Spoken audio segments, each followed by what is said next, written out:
할렐루야. 출애굽기 전체를 이해하는 중요한 시간들, 오늘 네 번째 시간입니다. 자, 출애굽기 6장 6절 말씀을 7절 말씀을 읽고 또 말씀을 나눕니다. 먼저 기도합니다. 하나님, 영광과 감사와 존귀가 하나님께 있습니다.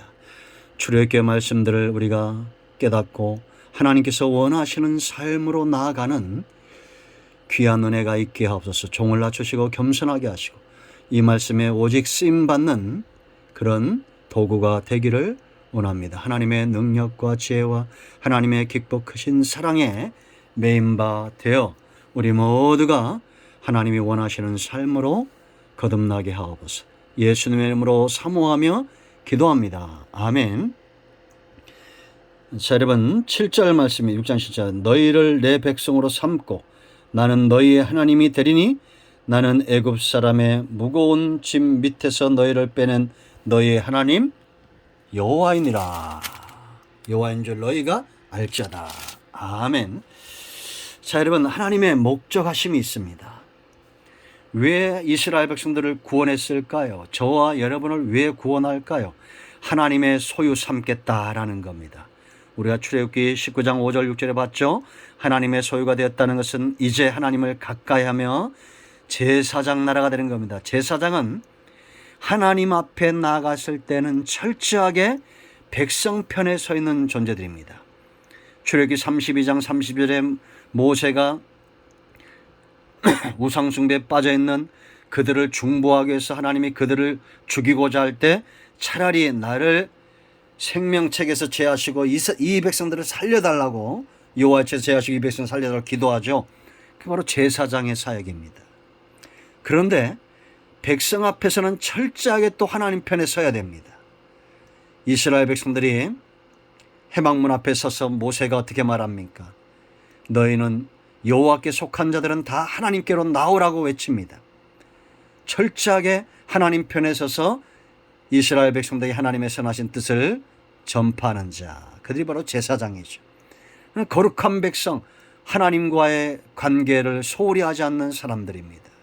이스라엘 자손, 하나님의 통치를 기뻐하는 겁니다. 하나님은 반드시 이렇게 저와 여러분을 이끌어 가실 거예요. 왜냐? 오늘 7절 말씀 보세요. 너희를 내 백성 삼는다고 했습니다. 나라가 형성이 되려면 왕이 있어야 되고, 필수적인 거, 왕이 있어야 되고 땅이 있어야 됩니다. 그러나 왕보다도 땅보다도 더 중요한 것은 뭐라 했습니까? 백성입니다. 백성이 없으면 왕도 필요가 없고 땅도 무용지물이 되는 거예요. 그러므로 하나님은 절대 택한 백성을 한 명도 잃어버리지 않을 겁니다. 아멘. 여러분, 우리가 레위기 11장 44절 45절 대로 있는 대로 하나님은 우리 하나님이 되고 우리는 하나님의 백성이 되는 겁니다. 이게 바로 구원의 목적이죠. 하나님은 절대 포기하지 않는다. 그래서 여러분, 그 하나님이 백성을 찾기 위해서 어떻게 행하시겠냐라는 겁니다. 이 출애굽기는 크게 이제 우리가 어제 3장 7절과 8절에서 하나님이 말씀하신 걸 통해서 우리가 출애굽기 전체를 살펴봤죠. 오늘은 이제 이 목차별로 보면 크게 두 부분으로 나눴어요. 1장부터 8장까지는 몸의 추록입니다. 이스라엘 백성들을 하나님이 이끌어내시는 거예요. 그런가 하면 이제 마음의 추록이에요. 19장부터 40장까지 율법을 수여하고 언약을 체결합니다. 그러니까 몸과 마음이 온전히 세상에서 나온 사람들, 그들이 곧 구원받은 하나님의 백성이다라는 겁니다. 백성이 없으면 왕도 필요가 없다 그랬죠. 근데 이 백성이 범죄하지 않고 나라가 형성되었지만 왕을 왕으로 인정치 않고 소견에 오른 대로 행하고 사사기 시대에 하나님의 진노가 임하기 직전의 상태처럼 그들은 뭡니까? 몸은 나와 있지만 마음이 출애굽되지 않은 백성들이죠.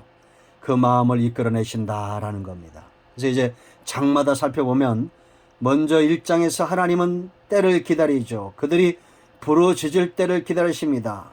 부르짖으니까 하나님이 아브라함과 맺은 언약을 기억하시는 거예요. 그러니까 여러분, 고통의 문제가 빨리 해결되기 위해서는 부르짖는 겁니다. 기도만큼 빠른 것은 없어요. 2장부터 4장까지 모세를 준비시키시죠. 그러니까 여러분, 우리가 부르짖고 기도하는 것 중요한데 모세와 같은 사람들이 세워져야 된다라는 겁니다. 자, 5장부터 12장 42절까지 바로와 애굽을 칩니다. 예수님이 이 땅에 오셔서 먼저 강한 자를 결박한다고 그랬습니다. 그래야 하나님의 나라가 우리 가운데 임하는 거예요. 하나님이 바로와 모세를 치죠. 그리고 이제 12장부터 17장까지 하나님을 경험하게 합니다. 6월절 어린 양의 피를 경험하게 하죠. 12장 43절 51절 그런가 하면 구름 기둥과 불 기둥 대속의 역사를 경험하고 첫사랑의 눈이 떠진 자들에게 하나님의 구름이 기둥 불 기둥이 가면 가고 서면 서고 주야로 하나님과 보조를 같이 하는 사람들, 이 백성 되기 위한 훈련의 과정이다 이렇게 보시면 됩니다. 홍해를 가르칩니다. 14장 고린도전서 10장 1절과 2절 말씀을 보면 이걸 세례라고 그랬어요. 여러분, 우리가 애굽에서 나왔습니다. 그리고 하나님이 홍해로 가신 목적을 알겠죠. 우리의 육성을 죽이는 거예요. 우리의 육은 죽지만 여전히 살아있어요. 그러나 영적으로 하나님께 대하여 살아있는 존재가 돼요. 우리가 로마서 6장에서 잘 살펴봤습니다. 육이 죽지 않기 때문에 광야에서 자꾸 육성이 드러난 거예요. 죽은 자는 의의 병기로 드리는 겁니다. 들리지 않는 겁니다. 홍해에서 우리는 다 죽어야 됩니다. 내가 홍해에서 죽어야 따라오던 사단의 역사, 바로의 역사가 다 죽는 거예요. 수장되는 겁니다.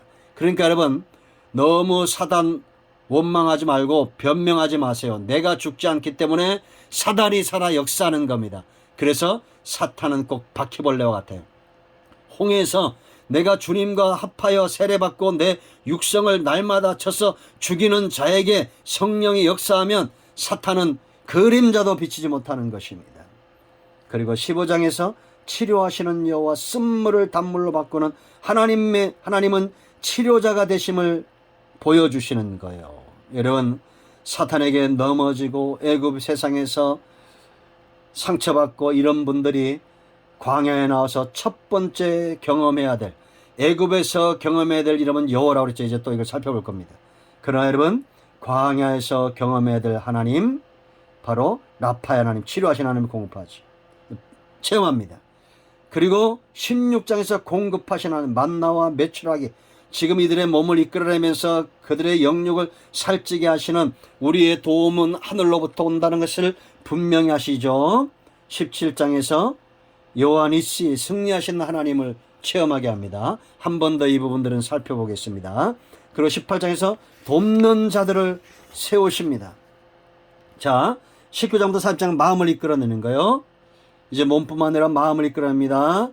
육체는 교회 안에 와 있는데 몸이 와 있지 않는 사람들, 이런 사람들에게 말씀의 은혜가 임해야 됩니다. 19장부터 24장까지 계명, 하나님의 법이 그들에게 적용됩니다. 이 새로운 질서, 새로운 법을, 이제 바로가 세운 법이 아닌 바로의 법은 노예 삼기 위하고 우리의 육성을 더 단련하기 위해서 세상에 매이도록 하는 법이라면, 하나님의 말씀은 세상에서 떠나게 하고 하나님께 매이게 하고 중심으로 하나님과 백성을 살아가게 만들죠. 여러분, 간첩이 기순하면 대한민국의 법을 따르는 그런 과정들 있잖아요. 똑같습니다. 이제 이끌어내기 위해서 두 번째 쓰는 방법이 뭐냐? 성막이죠. 24장부터 31장 18절 35장부터 40장까지 곧 우리의 몸이다. 성전은 고린도서 3장 16절로 17절, 하나님이 거하실 때 우리의 몸에 출애굽이 된다라는 겁니다. 성전이 없는 심령은 출애굽되지 않는다는 것을 분명히 하셔야 됩니다. 우리의 몸을 하나님이 거하시는 거룩한 성전으로 내어드리기를 기뻐하는 저와 여러분 되기 위해서 성막로로 가게 될 것입니다. 세 번째가 몸에 출애굽하기 위해서 뭐 쓰시겠어요? 처음에는 계명이고, 두 번째는 성막이고, 세 번째는 연단입니다. 연단. 광야에서 속된 말로 막 굴리는 거예요. 훈련을 통해서 병사가 되잖아요. 여호와의 군대로 이끌어내는 겁니다. 여러분, 군대 가서 첫 번째 휴가 나와보세요. 충성, 이병 누구도 그러잖아요. 몸과 마음이 온전히 군인되는 것처럼 연단을 통해서 이렇게 군인이 된다라는 겁니다. 중요한 부분들은 다른 거예요. 네 번째 중요한 것이 바로 지도자 모세에게 속하여 홍해를 지나게 하고 광야를 지나게 하면서 그들의 몸과 마음이 온전히 출혈되는데 중요한 역할을 했던 모세가 다 참여하죠. 애굽에서 광야에서 가나안은 결국 복음 여호수아가 들어가게 된다는 모세 한계는 율법이죠. 이런 부분들을 구체적으로 알게 될 것이다라는 겁니다. 오늘은 여기까지 합니다. 이제 여러분 출애굽기가 보이기 시작합니까? 우리 모두가 이 하나님의 말씀에 메인바되고 붙들림 바되어 출애된 백성 목적을 잃지 마세요. 제사장으로 거룩한 백성으로 이스라엘 자손으로 거듭나고 강해지기를 축복합니다. 아멘. 기도합니다. 하나님 이 말씀대로 되기를 원합니다. 이제 선포함 예수님의 이름으로 사모하며 기도합니다. 아멘. 이제 선포합니다. 나사렛 예수 그리스도의 명으로 우리 가운데서 모든 흑암과 어둠의 영들은 묶여 떠나갈지어다. 세상에 매이게 하고 미혹하며 광야에서 원망과 불평 가운데 죽게 하는 원수마귀야 묶임을 얻고 떠나가라. 예수님의 이름으로 사모하며 축복하며 취하며 기도합니다. 아멘. 여러분 모두를 축복합니다. 할렐루야. 응답되었습니다. 아멘.